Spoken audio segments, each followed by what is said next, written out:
Hi, I'm Sophia Lee. Yesterday, my 6-year-old daughter, Emily, looked me in the eye and asked why I was pretending to be her mommy when Aunt Claire was her real mother. That was the moment everything shattered, and I realized the intricate web of lies my sister-in-law had been spinning for months. It started 3 months ago, right after Claire, my husband Mike's sister, returned to town following her divorce. She showed up on our doorstep with 2 suitcases and a brittle smile, saying, "Just until I get back on my feet." Mike, ever the protective older brother, didn't hesitate to offer her our guest room. At first, things seemed fine. Claire was wonderful with Emily, always offering to pick her up from school or help with homework while Mike and I juggled work. As a pediatric nurse, my shifts were unpredictable, and I appreciated the extra set of hands. "You're lucky to have such a great aunt," I'd tell Emily, watching them bake cookies or paint together.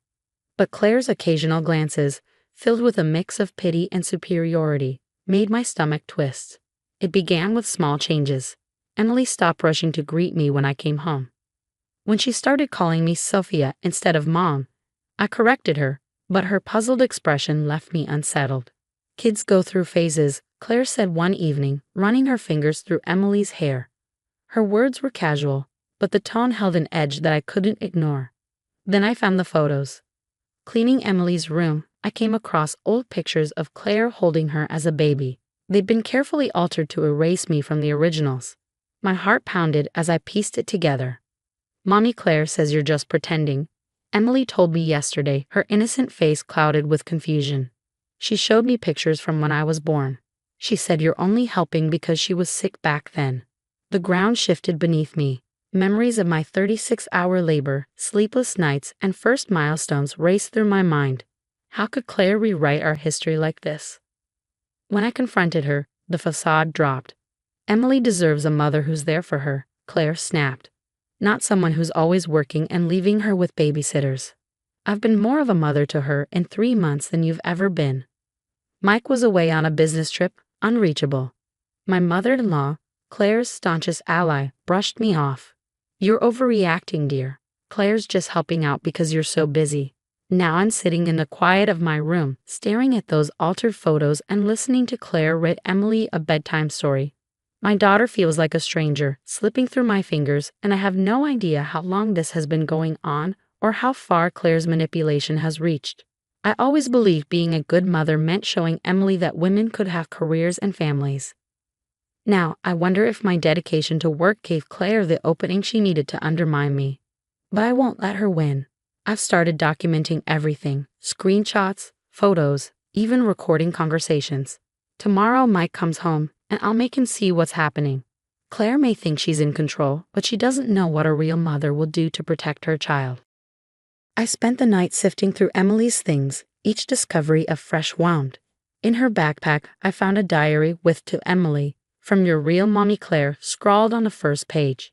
Inside were twisted stories, Claire's version of events, where she gave birth to Emily but became very sick and asked me to pretend to be Emily's mom until she recovered. When Mike returned the next morning, I was waiting.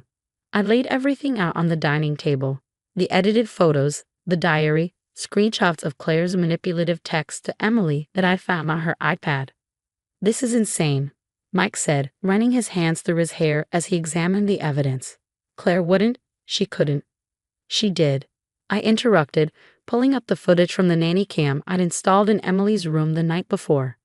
The video showed Claire creeping in at 3 a.m., whispering to our sleeping daughter about their special secret and how soon we won't have to pretend anymore. Mike's face went pale. "I'll talk to her," he promised. But his words, "talk, not make her leave," made my stomach churn. That afternoon, I took a rare day off to pick Emily up from school. Claire was already at the gates, her face darkening when she saw me. "Mommy Claire," Emily called out, rushing past me. The sting of her words cut deeper with the murmurs and stares from other parents. "Emily," I said firmly, stepping between them. "Claire is your aunt. I'm your mother." I pulled out my phone and showed her a video I'd found, her birth. "Look, sweetheart, this is the day you were born. That's me holding you." Claire's voice was saccharine but sharp. "Sophia, you're just confusing her. Emily knows the truth now." "The truth?" I snapped. Like those doctored photos? I have the originals, Claire. All of them. Emily's tear-filled eyes darted between us. A crowd was forming, drawn to the tension. My real mommy wouldn't yell, Emily sobbed, clinging to Claire. Just then, Mike's mother appeared, her arrival too conveniently timed. Sophia, she said loudly, her tone patronizing. Maybe you need some rest. Work stress can make people imagine things. I clenched my fists, but instead of screaming, I knelt down to Emily's level. Sweetheart, I said softly, remember when you broke your arm? Who stayed with you in a hospital all night? Who knows you hate strawberries but love strawberry-flavored things? Who kissed your forehead 3 times every night before bed? Emily's grip on Claire faltered. Doubt flickered across her face. Claire quickly intervened. I told her all those things, Sophia. You're making this harder than it needs to be. But I wasn't finished. I pulled out Emily's baby book, my trump card. Look at this, Emily. These are your handprints, your first words, your story. This is your real life, not the one Claire invented. My mother-in-law tried to snatch the book, but Emily grabbed it first. She opened it and ran her fingers over the pages. I remember this, she whispered. You used to read it to me every birthday. Claire's expression turned venomous. Those are just stories she made up. No, Emily interrupted, her voice steadier. Mom drew these pictures. She always makes hearts with swirls at the ends. And look, she pointed to a small flower doodle. I drew this when I was 4. I remember. The crowd murmured. Someone mentioned calling the school counselor. The facade Claire had built was crumbling. Emily turned to me, her eyes wide and uncertain. Mom, she whispered. I'm scared. I opened my arms, and she ran into them. I held her tight as Claire stood frozen, her lies unraveling. But as I glanced at Claire, I saw the fire in her eyes. This wasn't over. Her expression promised that this was only the beginning of her games. That night, while Emily finally slept peacefully in my bed, muffled noises from the guest room caught my attention. Curious, I tiptoed over and peeked in. Claire was frantically packing her bags, her movements erratic and her breathing uneven. Leaving so soon? I asked, flipping on the light. My voice was calm, but the edge was unmistakable. After all your talk about being a real mother. Claire spun around, her face streaked with mascara and fury. You think you've won? She spat, her voice shaking. I have proof that you're an unfit mother. All those late shifts, missed school events, the times you dumped Emily with babysitters. You mean when I was saving lives in the ER? I stepped closer, my voice steady. Why you were? What? Plotting how to steal my child. She pulled at her phone, her hand trembling. I've documented everything. Child Services will be very interested in hearing about you. Actually, they won't. Mike's voice came from behind me. He stepped into the room, holding up a USB drive. But they might be interested in these videos of you sneaking into Emily's room at night and manipulating her. Claire's face went ghostly white. You're siding with her? Over your own sister? Mike's tone was resolute.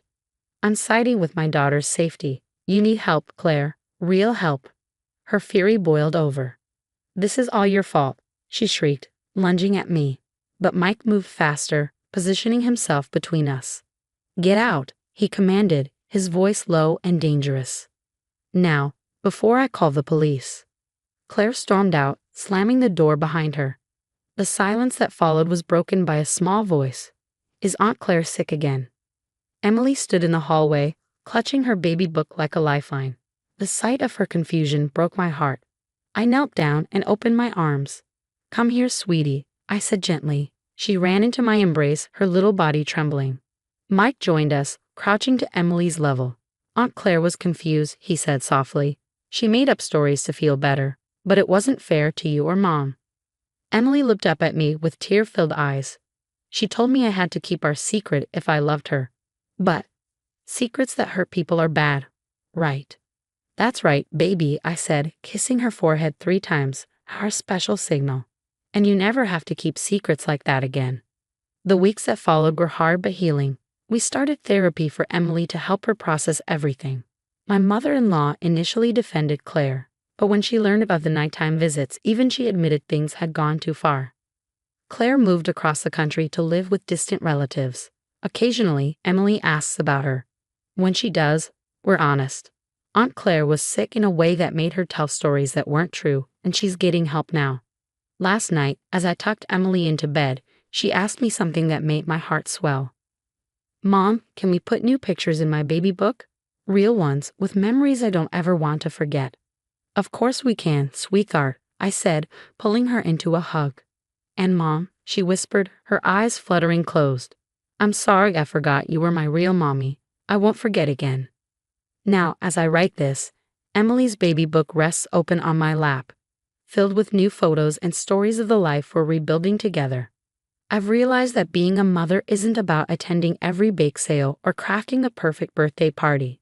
It's about an unshakable love that roots itself so deeply it becomes part of who you are. No lie, no manipulation, no betrayal can sever that bond. Not permanently. To all the mothers out there fighting their own battles, stay strong. Your love is real, and it's stronger than any falsehood someone else might try to weave.